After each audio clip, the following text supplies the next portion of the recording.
तो Maxwell theory तुमने पढ़ ली पिछली वीडियो में, अगर नहीं पढ़ी तो जाके वीडियो देख लो, इसी प्लेलिस्ट में है।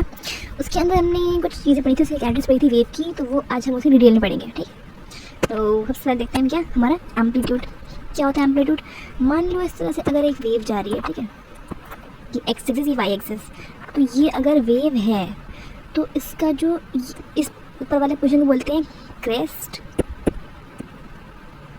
नीचे वाले पोर्शन को बोलते हैं ट्रू। ठीक है, ट्रू। तो यहाँ से यहाँ तक की जो लेंथ है ये होता है तुम्हारा एम्पलीट्यूड। ठीक है, इसकी जो हाइट है ये क्या होता है तुम्हारा एम्पलीट्यूड। तो इसको तुम ले सकते हो कि हाइट ऑफ क्रेस्ट और depth of true, not height, depth of true, ये क्या होगा तुम्हारा एम्पलीट्यूड होगा। ठीक है, इसमें क्या बोलेंगे एम्पलीट्यूड बोलेंगे। अच्छा, जो लाइट की जो इंटेंसिटी होती है ना, इंटेंसिटी वेव की, सॉरी, वो क्या होती है एम्पलीट्यूड के स्क्वायर की प्रोपोर्शनल होती है। इंटेंसिटी क्या होती है, intensity is mainly your brightness. ठीक है, और एम्पलीट्यूड की यूनिट क्या होती है, unit is nothing but your favourite metre. ठीक, अब नेक्स्ट पे आते हैं, क्या है नेक्स्ट बार वेवलेंथ। वेवलेंथ क्या होता है, फिर से बनाएंगे अपनी वेव प्यारी सी। ठीक है, ये बनाया वेव, तो अगर ये वेव है, ठीक, if this a wave, what the hell is happening with this, ये वेव है तुम्हारी। ठीक है, इन दोनों के बीच का जो डिस्टेंस है, जो दो वेव्स हैं, यहाँ पर वेव खत्म हुई है, जो दो वेव के बीच का डिस्टेंस है उसे क्या कहते हैं हम एम्पलीट्यूड, सॉरी वेवलेंथ बोलते हैं, जिसको रिप्रेजेंट करते हैं लैम्डा से रिप्रेजेंट करते हैं। ठीक है, तो इसको तुम लिख सकते हो क्या, डिस्टेंस बिटवीन टू सक्सेसिव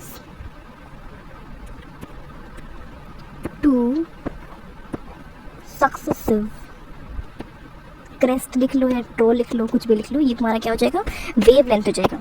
अच्छा, तो इनकी वैल्यूज़ कई सारी यूनिट्स में आती है, तुम्हारी नैनोमीटर में आती है, 1 नैनोमीटर हो गया, ये तो तुम्हारा 10⁻⁹ मीटर तुम्हें पता होगा, पता होना चाहिए। 1 एंगस्ट्रॉम में आती है, 10⁻⁻10 मीटर हो गया तुम्हारा।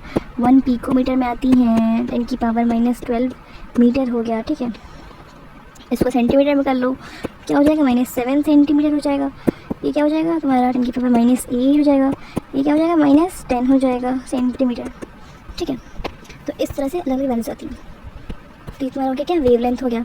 नेक्स्ट आता है तुम्हारा वेव नंबर। वेव नंबर क्या होता है, 1 मीटर में कितनी वेव्स पास कर रही हैं, मतलब कि सीधे सीधे तुम लिख लो इसे, नंबर ऑफ वेव्स पासिंग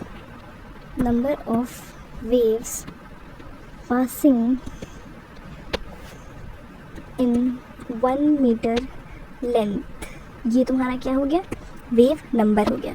ठीक है, तो मान लो लैम्डा मीटर जो है तुम्हारी वो एक वेव होती है।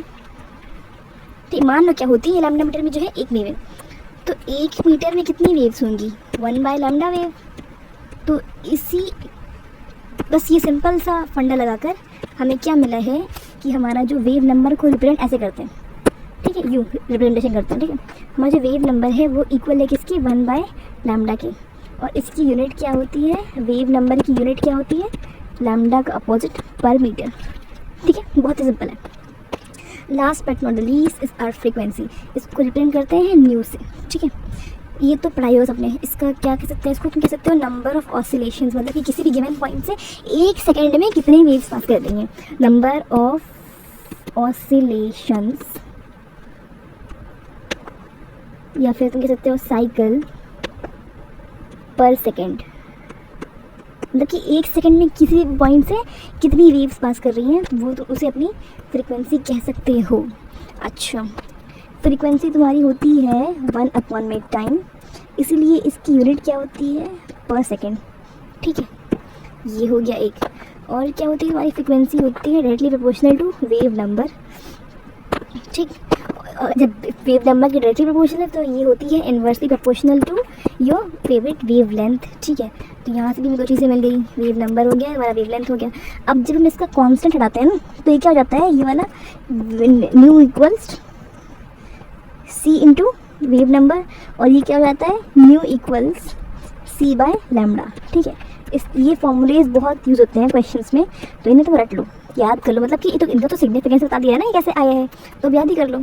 तो इसकी यूनिट में क्या क्या मिल जाती है, पर सेकेंड मिल जाती है एक, और एक होती है तुम्हारी हर्ट्ज़, फ्रीक्वेंसी की यूनिट हर्ट्ज़, ठीक है।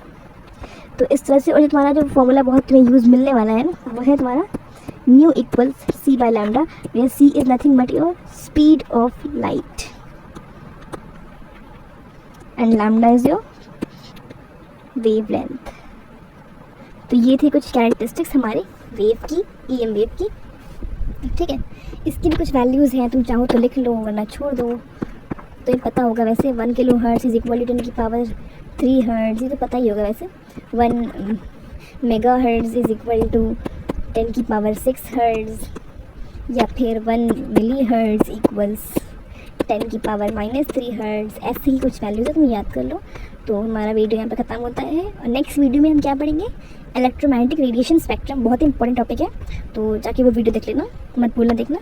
तो यहाँ पे हमारी कैरेक्टरिस्टिक्स ऑफ वेव खत्म होती है। तुम्हें कोई भी दिक्कत हो तुम प्लीज़ कमेंट बताना, मैं तुम्हें एक्सप्लेन कर दूँगी, ओके।